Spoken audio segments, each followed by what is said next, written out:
Ночью в подмосковных Мытищах трое скинхедов напали на приезжего из Таджикистана. Злоумышленники жестоко избили гастарбайтера, а когда он упал на землю, достали нож и стали наносить своей жертве один удар за другим. Подробности у Кирилла Москаленко.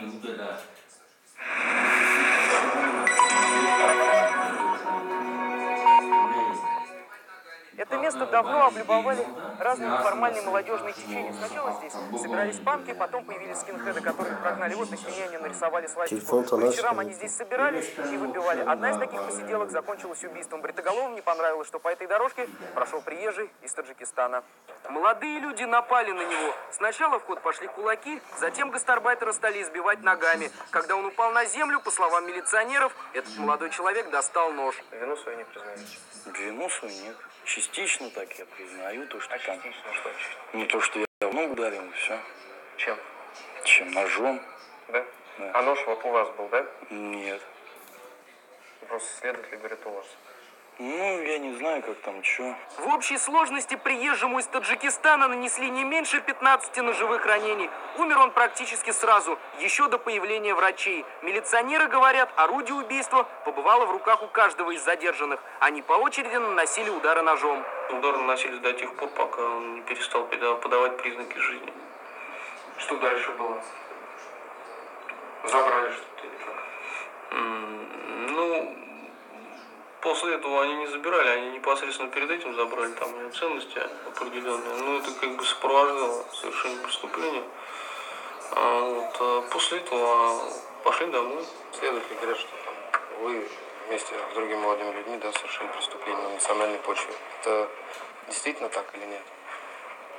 Вы не хотите говорить? Или... Я не хочу говорить. Во время обысков в квартирах у молодых людей милиционеры нашли литературу нацистского содержания и ножи. Кроме того, у Александра Белова дома оказался перстень СС. Символика распечатана с цифровых носителей из мобильных телефонов обвиняемых по делу.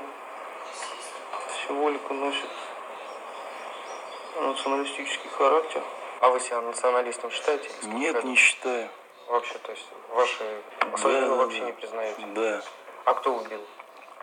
Я уже давал показания. Ну, если хотите, можете показания посмотреть. Ну, а вы озвучить можете? Я зачем мне озвучивать? Вы отказываетесь? Есть следственные органы. Вина обвиняемых по этому делу доказана в полном объеме. У следствия имеются все основания полагать, что все трое получат суровое наказание, и в суде будет проглашен обвинительный приговор. Ну, это действительно националисты? Мотив преступления установлен. Сомнений в мотиве преступления органов следствия не имеется. За убийство на национальной почве молодым людям грозит от 8 до 20 лет. Но суд может приговорить их и к пожизненному заключению.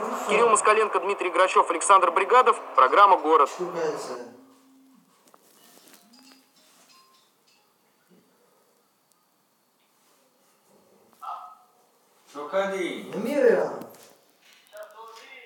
В Москве сегодня огласили приговор скинхедам, на счету которых 20 убийств, множество нападений на людей. Члены банды Рено Скачевского, названные так по имени главарей, получили от 6 до 20 лет лишения свободы. Все свои преступления подростки снимали на видео, которое потом размещали в интернете. В этой истории вообще многое шокирует. И число жертв, и жестокость преступников, и их возраст. Некоторым не было и 18, и род занятий одного из главарей. В перерывах между убийствами он посещал школу иконописи. За вынесением приговора наблюдал Георгий Гривиный. Они вошли в зал под непрерывное щелканье затворов фотокамер. Последние минуты позирования в статусе еще подсудимых, а не осужденных. 2 недели назад присяжные уже признали их виновными. Теперь им предстояло услышать сроки расставания с таким пристальным общественным вниманием. Артур Рено учился на отделении иконописи в художественном колледже. Но в какой-то момент его путь явно разошелся с божественным промыслом. Из-под его пера стали выходить совсем другие картины. Приезжего из Средней Азии, на котором железнодорожного рабочего поймали, избили и ударили ножом на безлюдной улице. Вот нападение на двоих прохожих в подземном переходе. Своих жертв они, как правило, выслеживали в спальных районах, безошибочно разделяя их по признаку свой-чужой. Неславянская внешность была главным и единственным поводом для нападения. 20 человек, граждане России, Таджикистана, Азербайджана и других стран, так и не смогли пережить этих встреч с, как правило, разгоряченными спиртным подростками. Бизнесмен Карен Абрамян пришел проведать родителей, успел набрать номер домофона, но вместо разговора с сыном мать услышала, как его убивают.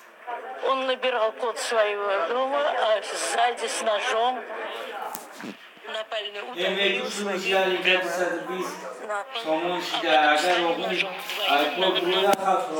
Мальчик просил им, сказал: ребята, что вам надо, что вы хотите от меня? Он же не какой-нибудь там сопляк, да он же взрослый человек, седой уже. Именно после этого убийства Рено был задержан и во всем признался. Потом, правда, от показаний отказался, но обвинению удалось собрать